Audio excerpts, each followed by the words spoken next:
My name is Greg Burris. I'm the videographer today, and Samin Shabir is the court reporter. Today is the 7th day of May 2019. The time is 1:07 p.m. We're at the offices of Kentucky Reporters to take the deposition of Dr. Peter Steiner in the matter of John David Lee versus Angela Lee King, pending in the Circuit Court of Jefferson County, Kentucky, case number 17-CI-00550. Will the counsel please identify themselves for the record? John Lee for the plaintiff. Daniel Robinson from this team. Sir, will you please raise your right hand for the reporter? Do you solemnly swear or affirm that the testimony you're about to give will be the truth, the whole truth, and nothing but the truth? I do. Again, I apologize, and that's just crazy how they just disappeared all of a sudden. And if I go home, I'm going to find them on my desk, probably. But that's okay. I still got them electronically. Thank God for technology, right? So I'll get started. Dr. Steiner, good morning. Thanks for coming. Or good afternoon, I should say. Have you given a deposition before? I have. So you understand rules, procedures, how to answer, things of that nature? I do. Okay. So, again, would you state your name for the record, please? Peter Steiner, MD. So, could you go through and explain your credentials? I graduated from medical school at the University of Louisville in 1995. Was a resident there from 1995 to 1999 in psychiatry. In 2000, I became board certified in psychiatry. So 2000 to 2019, okay. And you've been practicing that time since then? Yes. Okay. How many patients would you say you've seen over that course of that past 20 years or so? Thousands, probably up to 5,000. Okay.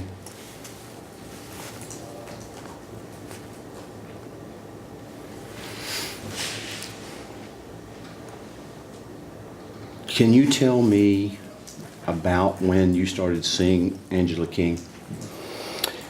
It would have been approximately the summer of 2016.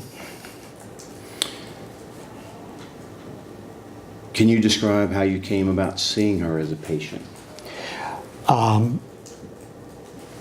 first was seeing you, John Lee, as a patient, and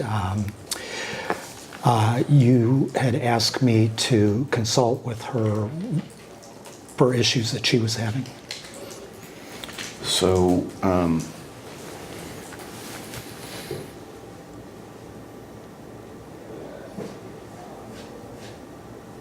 the purpose or the nature of the therapy, do you remember what brought that about? She was, well, first of all, I was treating her for anxiety and ADD at the time, and she was having primarily an issue in your relationship, and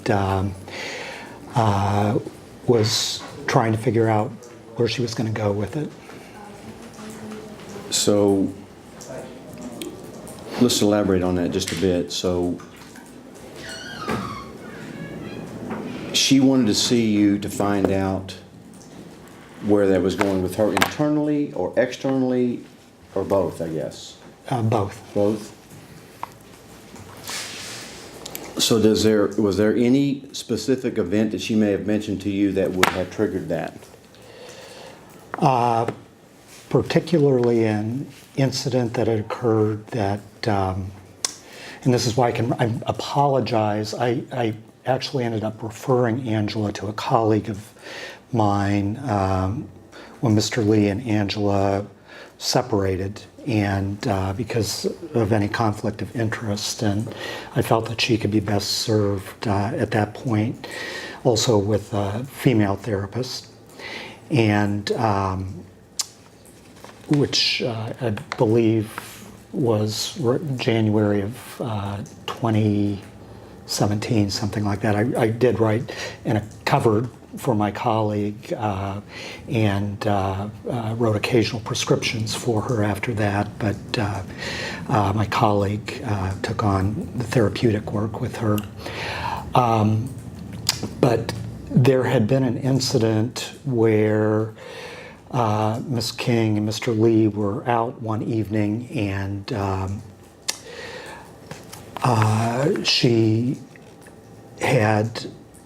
the police were called in. She had accused him of attacking her, and so created a whole situation from there. So it could have been 2016 instead of 17. Could you be wrong on that, on the date? That I saw her. Yes. Yes. It could have been 16? Yes. Yeah, okay. So could have the incident, I mean, I know you don't have the exact date, but could it have been somewhere in January 10th of 2016, the incident you were talking about? Yes. The assault? Okay. Yes, it could have been. So what specifically,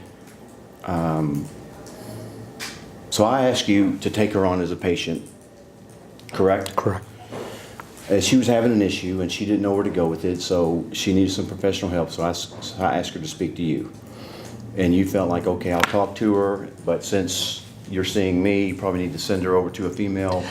That's correct. After the two of you had split up, and it just at that point became a conflict of interest. Okay. So did she make any specific statements to you that night about the assault itself, or anything about the assault? When she came in, she said that it was kind of a blank for her, that she really didn't recall exactly what had happened, and I explored with her whether that had ever happened in the past. There's a concept called dissociation, where people will kind of blank out when things happen. So she really could not recall exactly what had happened that night. So you say that had occurred for her in the past? She had talked about it occurring once in the past. So like going blank, you mean? Yes. Okay. So did she say anything about, did she question anything about the nature of the assault specifically? Again, she did not remember, so she questioned her story, and at that time I was wanting to continue in the relationship with Mr. Lee, and she but was very conflicted about how to deal with it, and there were several issues from her upbringing that came into play, and so she was trying to both understand her lack of memory for the event and trying to process kind of her feelings and what was going on with the whole situation. So a person that's I'll use the term blanking out, to use your term, is that? Dissociation is my Dissociation, term. okay. Dissociation, is that connected to anything, any kind of condition, or is that something that a normal person, a normal thinking? Typically, we see it that in somebody that has undergone some type of abuse in the past. Okay, in the past? Meaning forever? Could be whenever. Okay. So her concern was recalling that incident and whether or not she had recanted it properly, correct? Or she had reported it properly. Did she make any statements that she may have falsely reported it?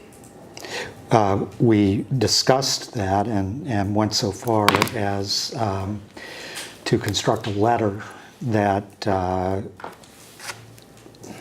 one of the difficult things about this, Ms. King I hate to talk about very personal things, but grew up in an alcoholic family.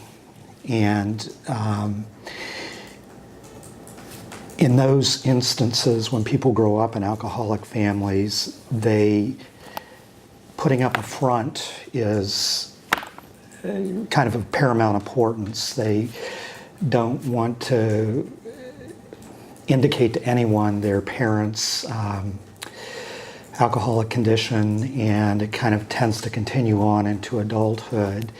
And she was very concerned about the story, bringing the police in, and how her friends and family now would react to her recanting the story. Did she say anything specifically when she talked about recanting this story? I mean, I'm assuming that's what you guys discussed. Did she say anything specifically about she may have falsely reported that or maybe incorrect information? She did not remember about the incident at the time. That's what dissociation is. You kind of lose time. So you kind of blank out. And yeah, you know, you see it in different situations with people that are victims of abuse. Various things can trigger it. You'll see it, for instance, I did a lot of work with disabled veterans. You'll see it in situations where they'll go into these rages and they really won't remember doing it. And so there are a variety of situations where people will dissociate. So is that what would typically cause a dissociation? Would be some sort of a rage or a temper tantrum or something of that nature?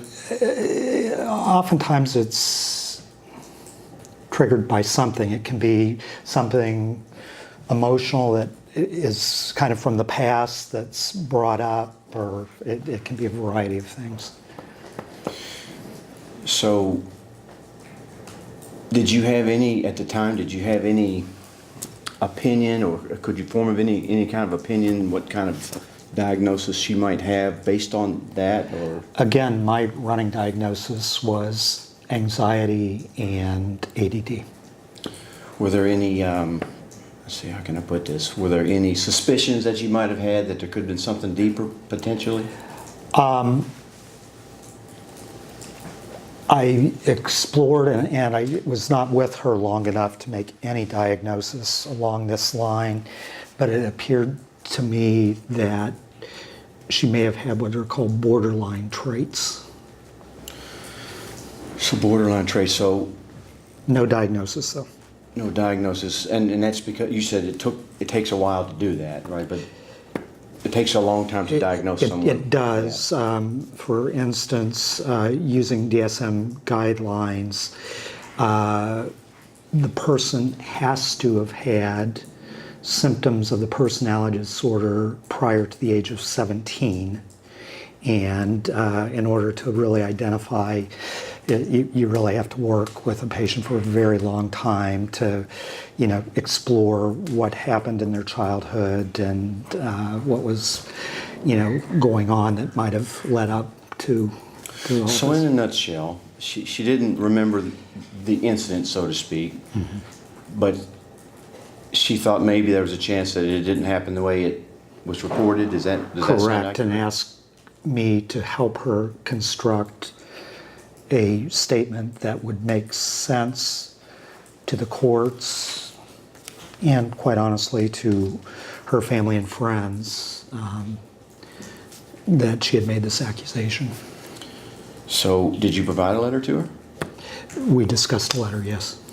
But she didn't accept a letter, take one, or write I don't remember exactly at that time whether I gave her a copy. I normally would have given her a copy of it. Did she make any statements to you that she wanted to reconcile with me or continue the relationship after the alleged assault?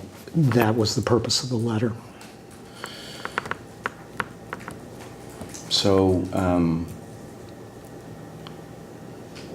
so that brings up another question, I guess. So, if she was asking for a letter to explain things, presumably she wanted to reconcile and she wanted to be able to explain this to families and friends and authorities, etc., what could have caused this potential the false reporting? That was my understanding. Okay. Did she appear to be coerced into that or coached or manipulated in any way to get that information? Not that I was aware of. I don't know why I'm looking at this. I've gone completely off the grid now. So, I don't know how to say this. I mean, assuming that she had given me information, because quite frankly, she talked to me about those sessions. And whether they were truthful or not, I don't know. Okay. But she kind of gave me the play-by-play. So what you're telling me is consistent with what she said, to some degree, most degree. So would it surprise you if she told me that she thought she had the borderline? Would that was not discussed? Or do you remember if it was discussed? In terms of personality issues and behavioral issues, more of what discussed was being the child of alcoholics. Okay. And the effect that Fair enough. has on an individual. Okay, so let's talk about those symptoms because that's not something I was really prepared for. So being a child of alcoholism, which we played here on the tape, so would that create certain symptoms such as fear and well, you said she was diagnosed with anxiety, right? What's the other one? Fear, anxiety, worry, and depression. Would those four? It can. Be part of the Oftentimes you'll see that in children of alcoholics. So it's more of a chronic Correct. type situation. Correct. So probably not all children of alcoholism grow up that way, but a lot, correct? A high percentage, would you say? High percentage. Okay. So are those, assuming that she had that kind of a childhood and she was abused, so to speak, would they be consistent with trying to hide an image or change an image or keep an Well, image? like I say, they not always, but oftentimes children of alcoholics, they are taught from a very early age absolutely not to discuss their parents' condition. They're usually, friends are not invited into the household. They have a pattern of trying to bury what's going on. So an image would be important. Yes. Okay. But do they typically protect that image or? Yes, at all costs, yeah. At all costs, okay. Did she ever make any statements to you that I had abused her in any way during the course of our relationship? No. So, in any way, mentally, physically, emotionally? No. So I'm going to assume, and I'll ask a question. No. She said that oftentimes you seemed a bit controlling. Okay. So, if Miss King had stated that I was the cause of fear, worry, anxiety, and depression, she could be mistaken that it could come from a chronic issue from the past. Oftentimes what we see in psychiatry is that issues from the past will resurface at different times in life. So if she were to say that she understands that she had issues stemming from that at one time, but they kind of stopped, and then a relationship with me could have, I don't remember how she put it, I guess, stem from that. She could be mistaken. It could be something from the past, right? It could be, and as, you know, as best as I recall, that evening the two of you had been out to a party and had been doing some drinking, and I don't know, you know, there could have been something that was said that triggered this dissociative episode. Okay. But at the end of the day, it's something at the core. Right. Okay. So, This again, when somebody dissociates, it tends to be from a chronic condition. do those symptoms from that condition, would they be consistent, or what's the word? Would they include any types of symptoms from, say, a borderline personality? It can. Can.